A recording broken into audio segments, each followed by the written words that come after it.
tell you, the reason I agreed to come here and give a talk is my daughter and 3 grandkids moved here about a year ago. I'll take what I can get.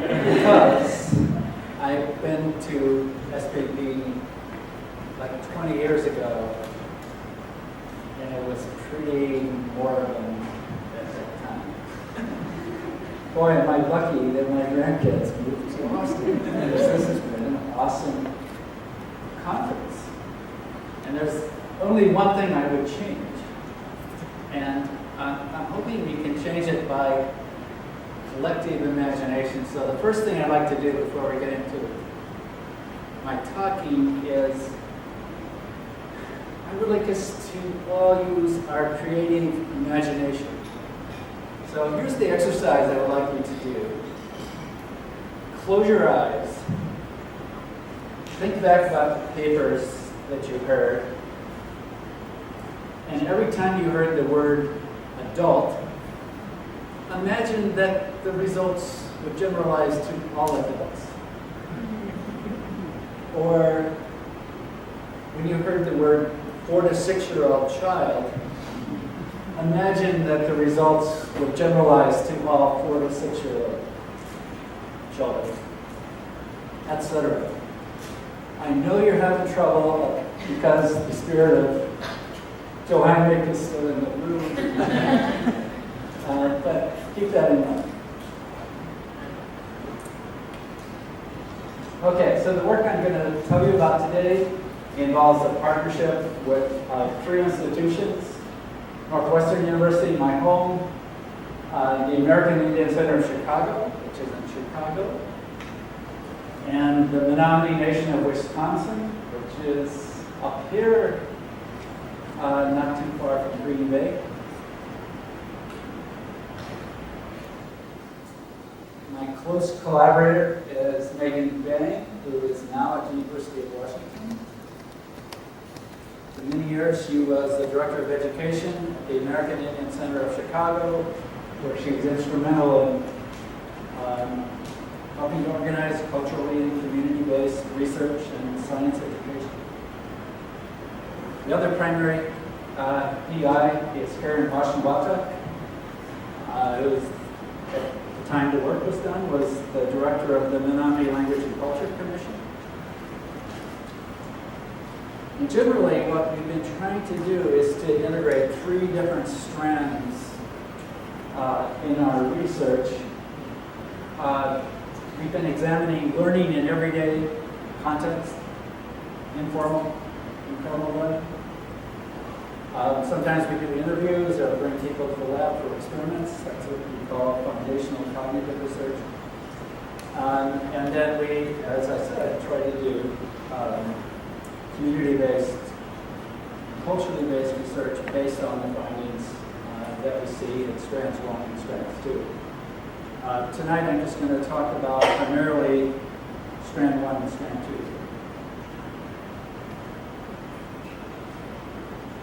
So I'm going to focus on cultural practices, and for purposes of tonight, I'm going to try to slant things toward conceptions of the relationship between humans and the rest of nature, and to some extent, the conceptions of nature itself. And then, after I point to some what appear to be some cultural differences, I'm going to trace their cognitive consequences. And then I'm going to talk a little bit, because it's new and exciting to me, a little bit about some work where we're interested in whether certain cultural orientations might promote complex systems thinking. And of course, we made a lot of mistakes in our research. You could, if you're not that interested in the research itself, just think about, see if you can detect the mistakes before I tell you about them. Okay, a couple disclaimers. My talk is going to sound a little bit like I've divided the world into. There's Native American and non-Native. That's not a good way to think about things. Among other things, there are 530 some federally organized tribes. That changes from day to day. I think that's the right figure. Um, and the way we've been thinking about culture is not in terms of norms, what do X people think, so much as cultures representing habitats for ideas. So it's less what ideas does culture have, and more what cultures does a pattern of ideas have. Okay, so first, a little more broad background. When it comes to biological cognition, there's been a lot of work, fascinating work by ethnobiologists, suggesting that there are a lot of similarities between how people around the world partition the world of plants and animals. And one index of that is the similarity between folk distance, as assessed by asking people to sort different kinds into categories, and formal taxonomic distance. Generally, these correlations are very high, 0.7 and above. But a correlation of 0.7 accounts for 49% of the variance, so there is room. So what we'll see tonight is, in many cases, the actors are the same, but the plot is different. It's too late to deal with words, for me to deal with words as complicated as epistemology. So let's just say that we're talking about ways of looking at the world and what the consequences might be of different ways of looking at the world. Okay, so I'm going to describe in a little more detail our study populations. The Menominee are known as the wild rice people. It's not their own attribution, but that's what people call them. They say where the Menominee travel, rice will follow. Where they lead, rice goes away. We're the oldest continuous residents of Wisconsin. They basically say they've been there forever. They once occupied something like 9 million acres. They now have a reservation that's 234,000 acres. They're extremely well known for their sustainable forestry practices, as I'll illustrate in a second. There are about 5,000 people living on the reservation. So here's a satellite image of this part of Wisconsin. You see some areas look more green than others. That particular figure there is the Menominee Reservation. Just north of the Menominee Reservation is the Nicolet National Forest, so you can see that, at least by my eyes, the Menominee Forest is healthier than the Nicolet National Forest.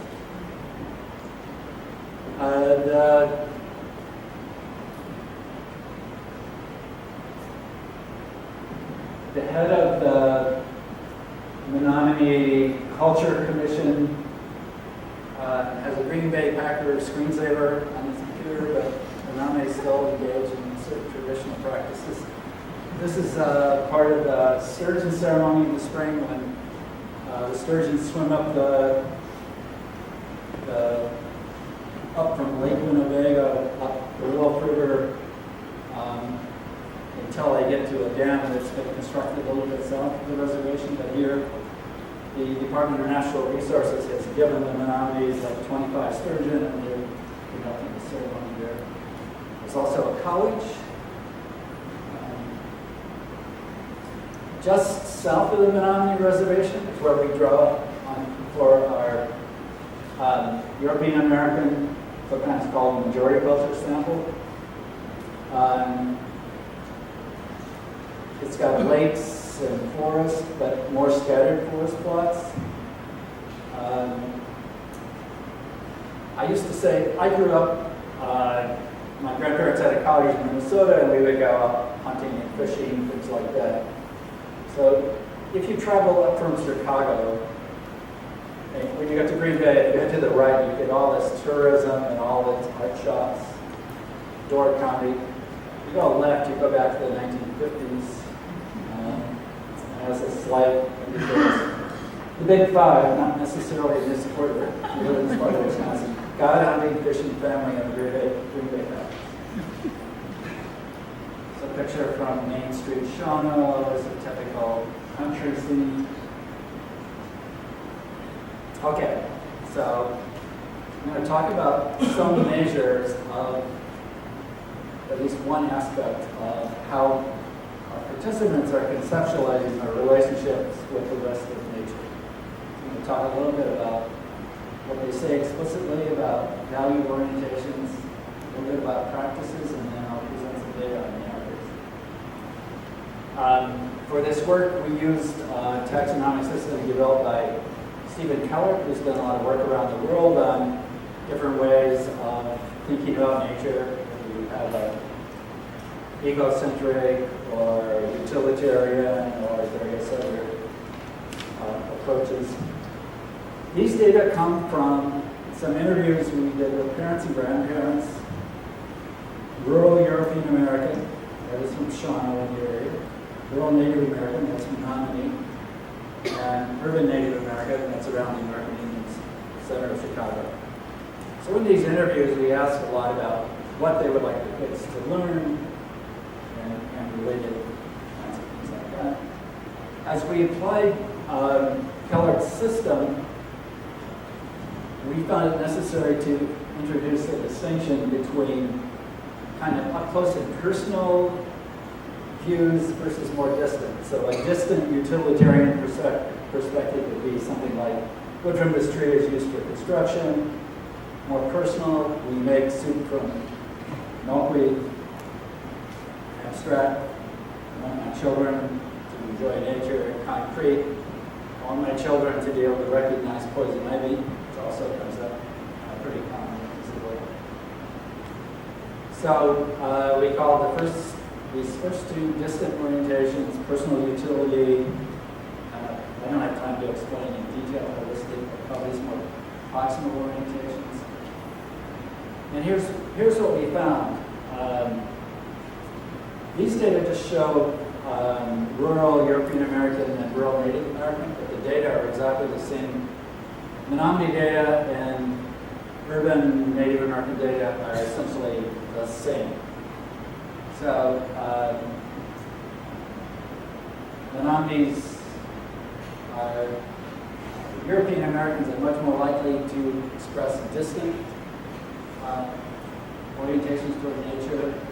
Menominees and American Indian Center adults are likely to express culturalisms. Another kind of study we did is we just asked people what they do outdoors. Children and adults. We developed a list of, I think it was 36 activities. So we then presented that to them and asked them, do you do this? Do you do this? Are there other things that you do? How often do you do them? So examples would be, I sit outside, I play basketball outside, I go berry picking, I mow the lawn, etc. And again, our samples are rural Menominee, rural European American, and urban Native American children and adults.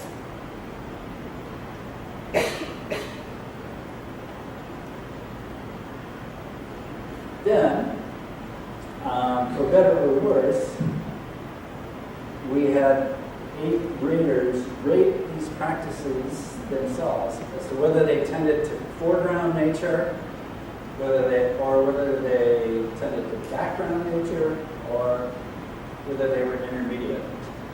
So our raters would say, well, if you went on a forest walk, that's kind of foregrounding nature. If you were playing basketball in an outdoor basketball court, it's kind of backgrounding nature. Mowing your lawn might be intermediate.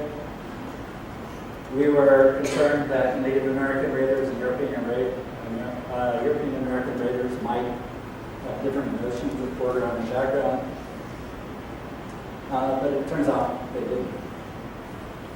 And what we found is our native samples engaged in reliably more practices in which nature is foregrounded compared to when nature is backgrounded. So far we have 2 bits of evidence that suggest proximity to nature, subjective proximity to nature is different. Here's a prototypical quote for European Americans. my children to respect nature and know they have a responsibility to take care of it. It's kind of positioning nature as out there. That never happened with Native Americans. The most common response was, I want my children to understand that they are a part of nature. We also look to see whether these different orientations would be reflected in Google Images, which presumably is the dominant, a reflection of the dominant culture, European American culture. So we entered ecosystems on Google Images. You can do this yourself. It's kind of a fun exercise. We counted the first 500 images. We counted the number of people, the number of images that had people in them. You can do a replication. But what we found was approximately 2% of the images had people in them, 98% didn't. Sometimes I get snarky and say, does that reflect the belief that we don't have any influence on ecosystems? And of the remaining 2%, half look like this. Pretty explicitly position humans as outside the system. And 1% actually had someone engaged in the scene. We also have looked at children's storybooks that are authored and illustrated by Native Americans or not. We went to Amazon, most popular books, eliminating seasonal books, and picked books that had at least one animal in them. For native books, we went to Yate.com if you want some good books for your kids, if you've got some kids. Indeed, I'm going to tell you tonight about the illustrations. Here's a typical non-native book. You can see it's got an animal in it. These are more typical. These are just title pages.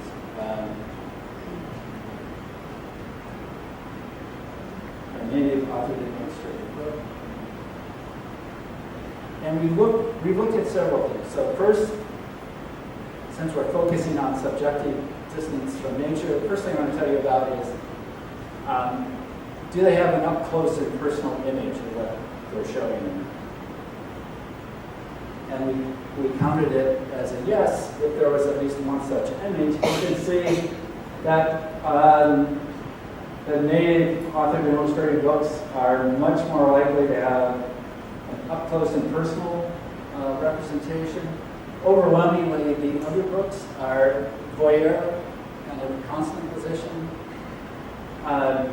Interestingly, the Native American books are more likely also to have panoramic, and as I'll illustrate in a minute, they just show a much greater diversity in the different orientations there. So they're also more likely to give you a ground view up or a view from up above the normal viewing angle. Native books are also reliably more likely to have both humans and non-human animals in the book.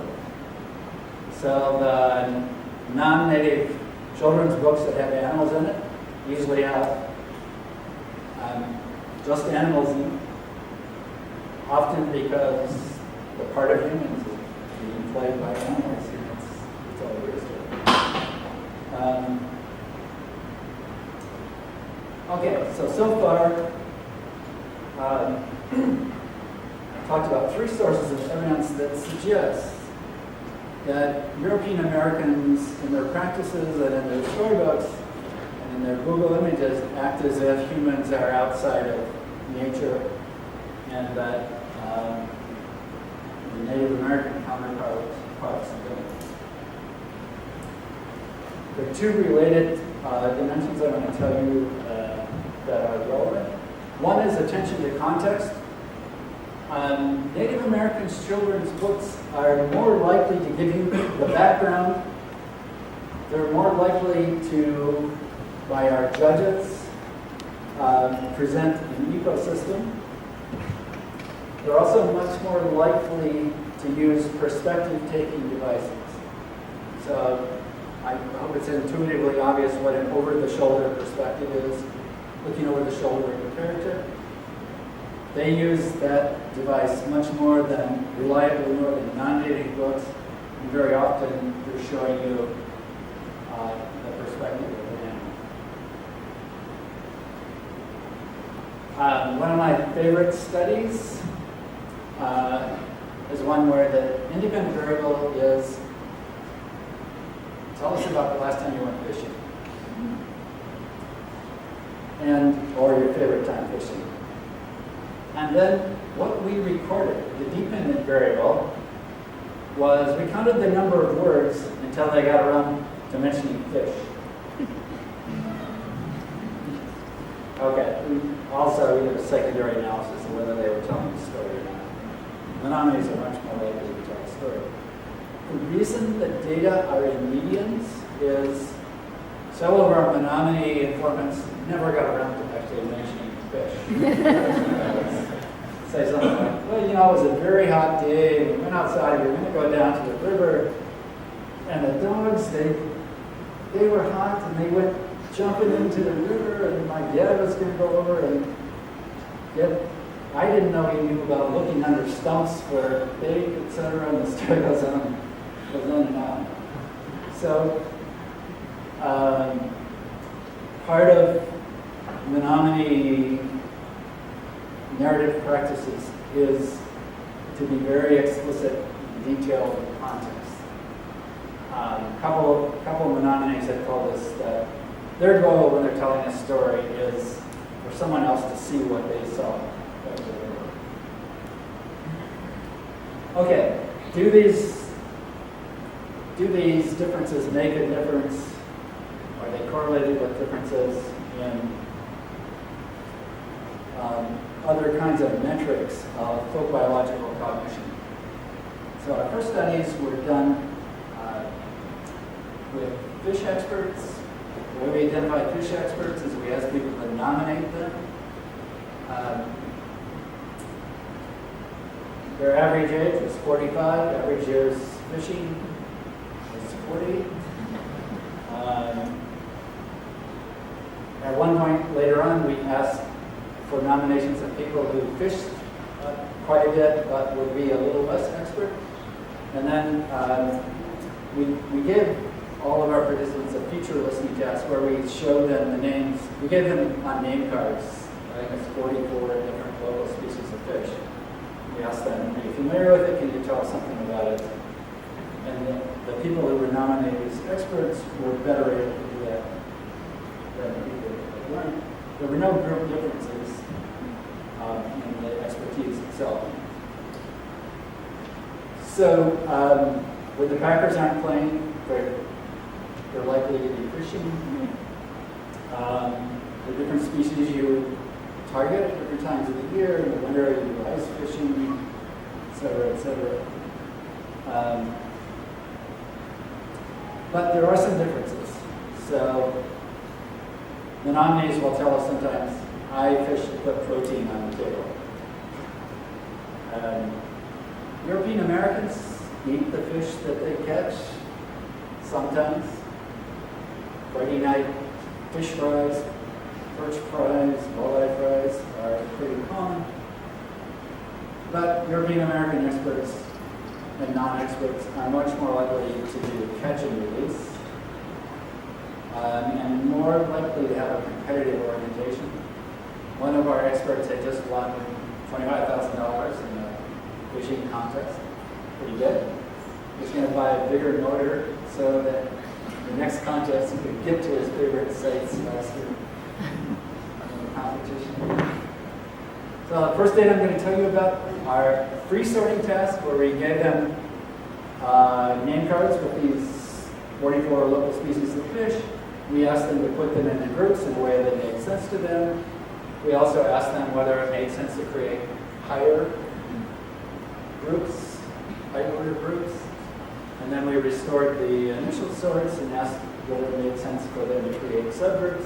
So for each participant, we're asking them to create a hierarchical taxonomy,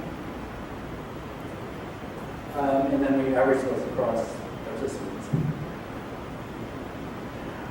The first result is the European American experts were more likely to sort taxonomically. This is the Bass family, this is the Minnow family, or to sort in terms of goals. These are the prestigious game fish. These are the fish that we use to catch those fish. These are garbage fish. Menominee experts were relatively more likely to sort ecologically. It would be a mistake to say the Menominee sort ecologically because this difference was produced by 40% of the Menominee experts sorting ecologically. So it's not a consensus, it's just a pattern that appears fairly commonly. Equally commonly with less expert Menominees. Yeah. The next task we used, we were asking about fish-fish interactions. If you can do your permutations and combinations, you know why we didn't use all 44. So we used 21 of the most familiar fish. We would take each of the possible pairs and we would say, does A affect B or B affect A? I guess I've got an example here. Does the walleye affect the northern affect the walleye? If my math is right, we were asking 420 questions. This is done in about an hour. So we can figure out how many seconds per probe. And if they said yes, we asked them why. So we also got justifications. And what we found, despite the fact that both groups were extremely expert, is that Menominee experts reported more relations overall. They were primarily positive relations and reciprocal relations. Reciprocal relations where A affects B and B affects A. Many of these involved different life stages in fish. So they might say, actually we didn't use carp in study, but they might say carp eat the spawn walleye eggs or something like that. We also looked to see whether the groups were nominating the same kinds of relations. So we looked at relations that at least 70% of the members of one group nominated. And overall, that 84% reflects the fact that both groups were reporting pretty much the same relations overall. But in addition, the nominees 14% of the time were nominating relations that weren't that common amongst the majority culture, or European Americans. Only 1% of the time did the European American majority culture was nominate relations that the nominees didn't report. So they were few enough that we decided to look at them in detail. I don't know if this is the right interpretation, but our feeling was that these were overgeneralizations. So you might use river shiners to catch largemouth bass, but largemouth bass in this part of the country are largely in lakes, and guess where river shiners largely hang out? There you go. Even if you had 3 rivers, you could probably guess where.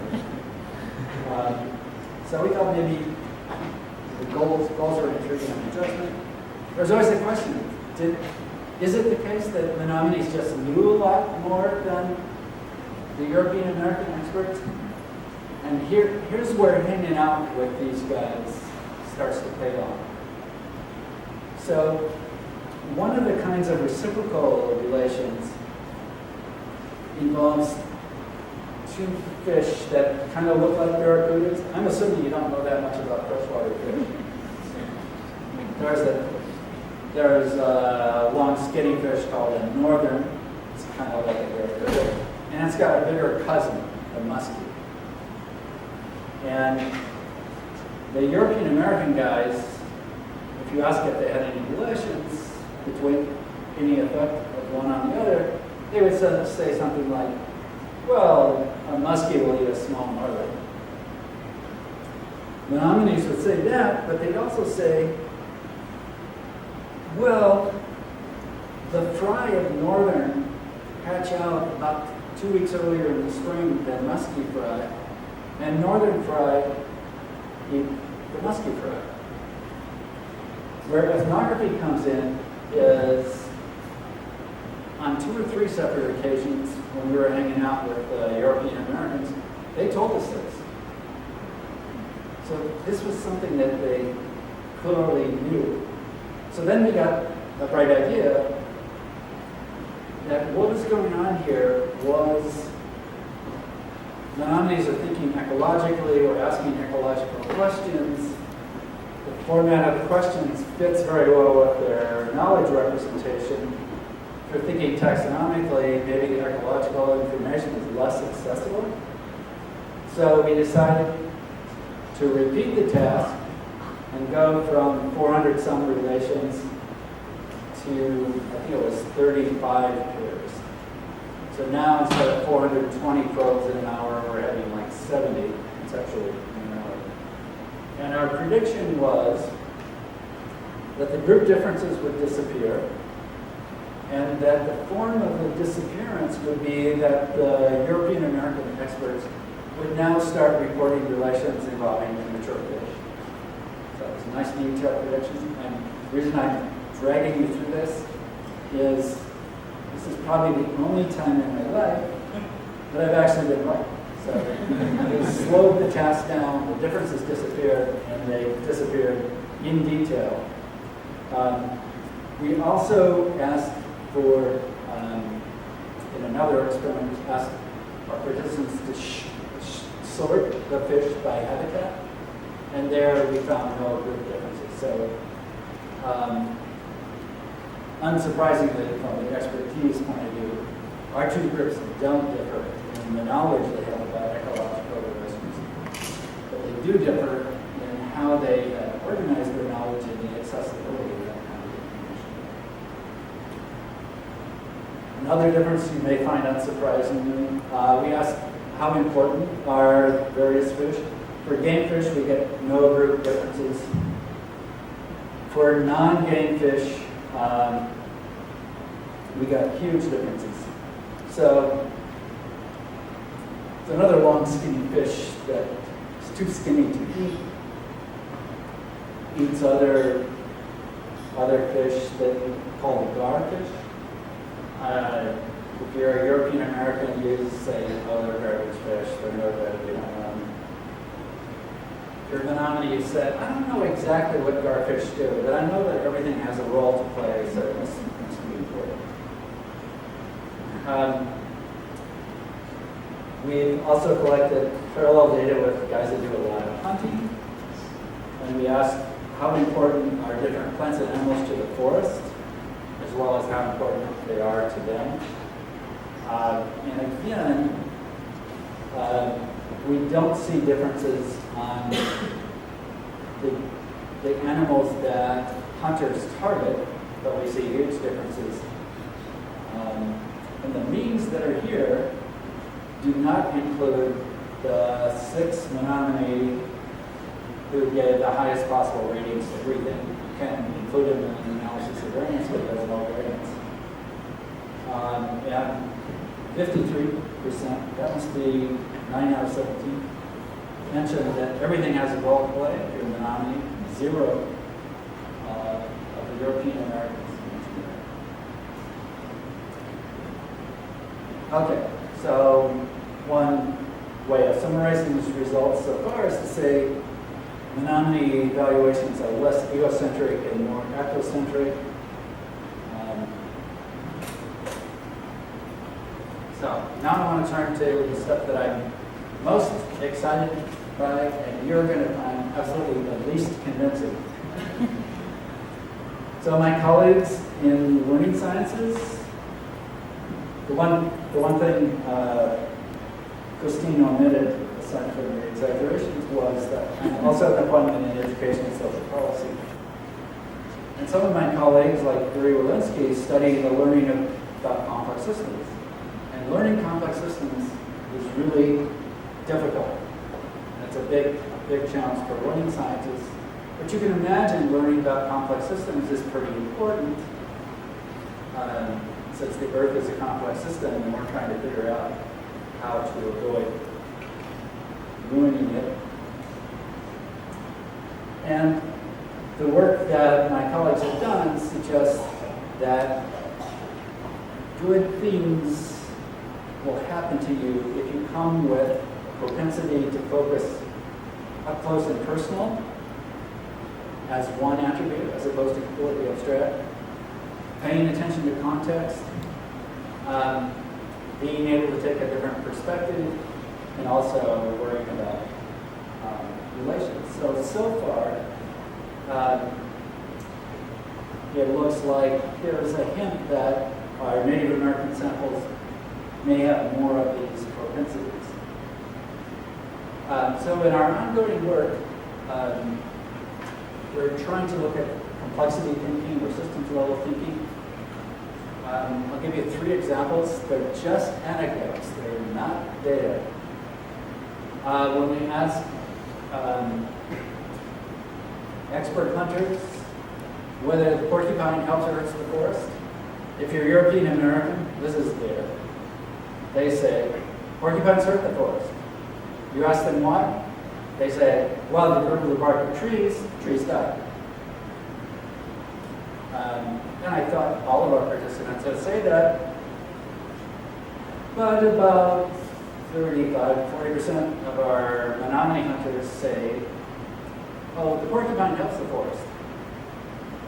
And you ask them why, and they say, well, they girdle the bark of trees, the trees die, that opens up more light in the forest, that allows more undergrowth to develop around the trees, and that allows the forest to maintain more moisture.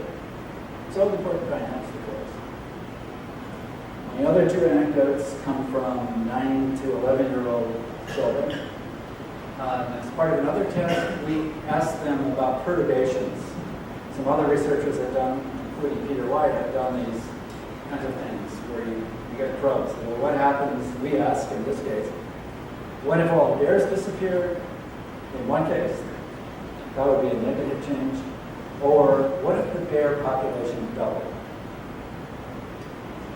So in the case of what if the bear population doubled, a 9-year-old Menominee girl said, oh, there would be more woodpeckers. And we asked her why. And she said, well, I know bears will rub their backs on trees.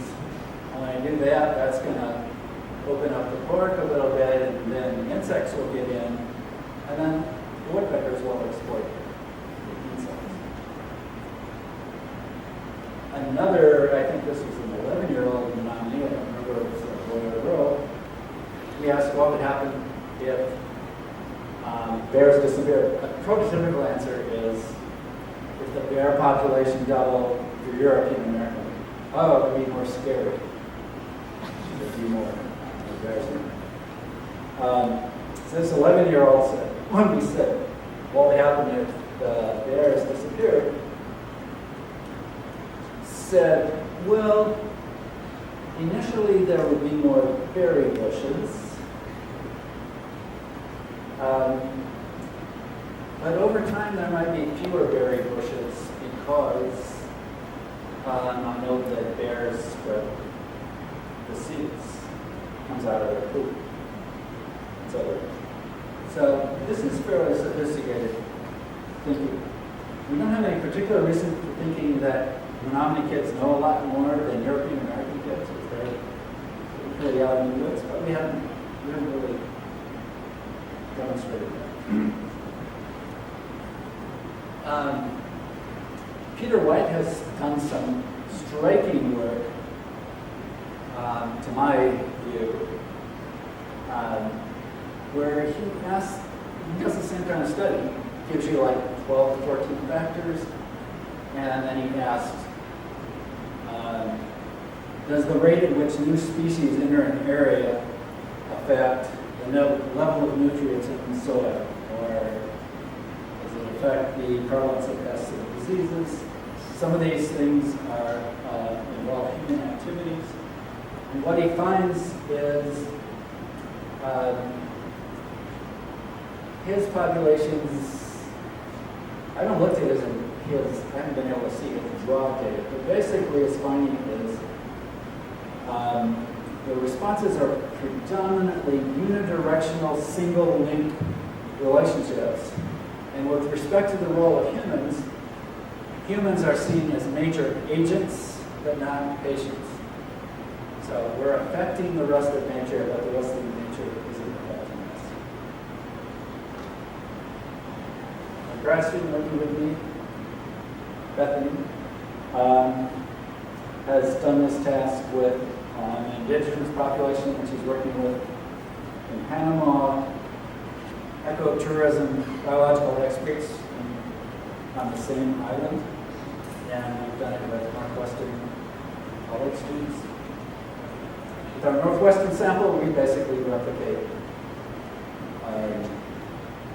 I should say, we're using different items that are relevant to Panama, or Peter White's for Northwestern. So we replicate like single-link causal relations. Humans are agents, but not patients. Interestingly, the ecotourism expats they're fairly expert, and they nominate more complex relationships, but still it comes out overwhelmingly humans are agents and not patients. We know they are equal in complexity, but they see humans as both agents and patients. So I don't know if this is the right way of thinking about this, but the way I'm thinking about this is that these populations are seeing themselves as outside the system, hurling bad things at it. And if that's the case, you would affect the system, but the system would affect you. And I think that's reflected in, we have a lot of environmental activists on campus, but their primary focus is on things like carbon footprint, minimizing the effect of humans on the environment.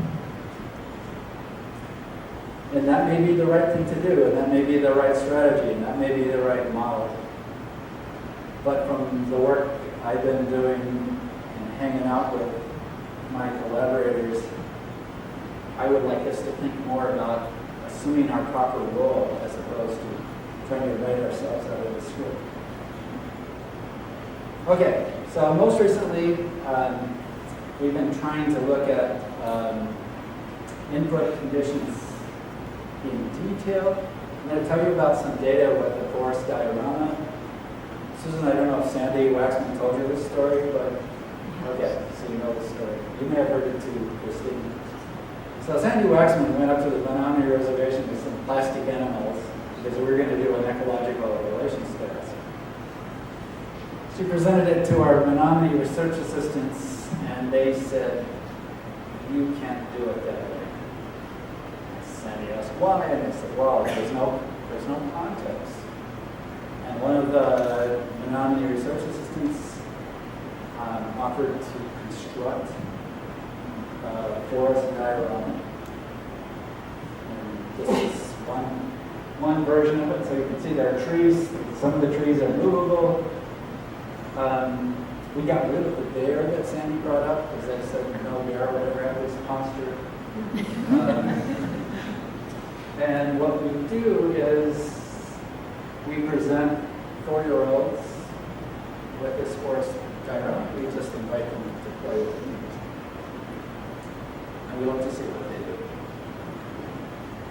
So, again, our participants are Menominee 4-year-olds. Actually, their mean age is younger than us, but urban Native American kids, kids from the American Indian Center of Chicago, and urban non-native kids, some a little more Evanston-y, probably a little more suburban. Just to back up. At the time we did this study, we didn't know anything about what we would find. We didn't know whether kids, the experimenters are supposed to sit there and be constructive, not engage the kid. We didn't know whether the kids would persist in trying to engage the experimenter. We didn't know whether we would pick up two toys and go wandering around. So one of the things we want to see is, well, kids actually play with the diorama. And the answer is they do. They spend about 90% of the time on the diorama.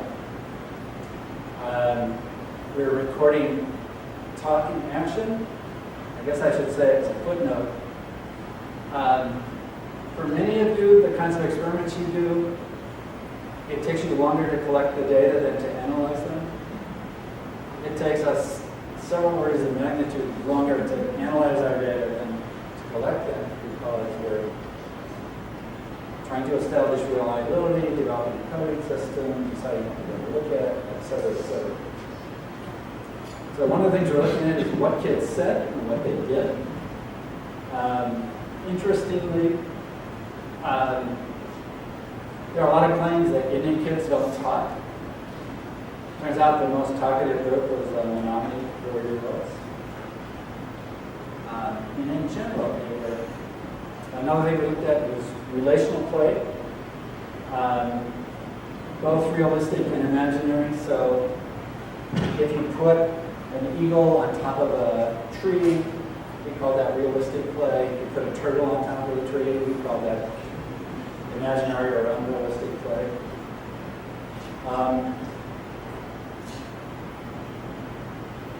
Another just really odd thing, I would give it no credence, but it was the case that Menominee kids put the eagle on top of what would be a white pine tree, and that's a representation of white pine tree, and that's where lots of eagles nest. But basically what we found was that kids engaged in relational play. Menominee kids did more of it. So the reason I have this question is not because I'm going to try to answer it. So the question is, did Menominee kids know more? Or is this a biased task because it was created by Menominees for Menominees? The reason I'm asking that question is that's a question we should be asking ourselves in all of the work that we do with other populations. The data that I wanted to call your attention to were the percentage of kids who took an animal's perspective. A measure of taking an animal's perspective would be the kid picks up a deer, says, I'm thirsty, takes it over to the pond. We score that as taking the animal's perspective. They had said instead, the deer is thirsty and put it over there. We wouldn't count that. You can see that the 4-year-old native kids were substantially more likely to take an animal's perspective.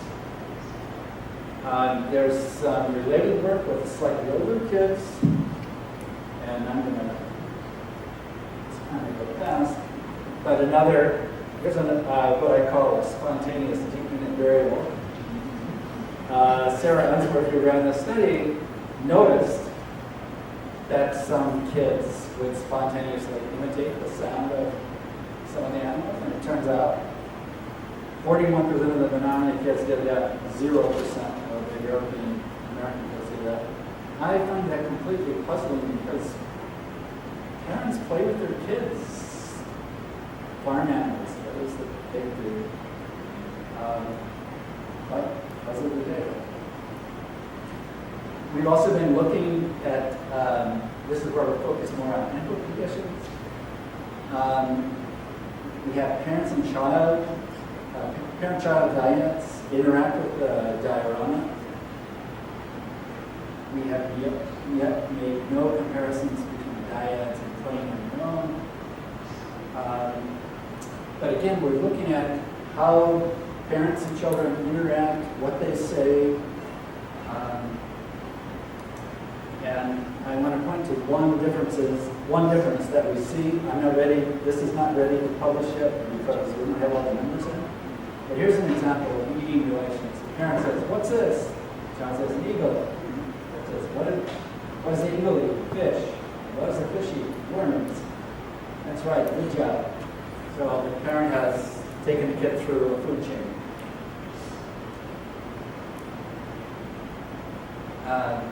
Here's an example of Native American Dyad. This one is from the American Indian Center of Chicago. Father says, "Which one is it?" Daughter says, "Mgizi." And the father says, "Mgizi, oh yeah, let's see its talons. Oh, what a kiwi one. Is it Mgizi hungry?" That's a Ojibwe. And the daughter says, "He's trying to find some fish." And the father says, "Some fish. Do you know what else can find some fish?" She picks up a bear. And the father picks up a turtle and says, "Mako, what's this?" Then they go on through this, and you can see, instead of a food chain, they've produced a food web. So it's not a simple linear relationship. Okay, here's the timeout. How stupid could we be to get it out around the way that we did it? So you've just been arguing that humans are part of nature. Where was your human? It's not the first time you've done something stupid like that. The second one is, you got one of every animal?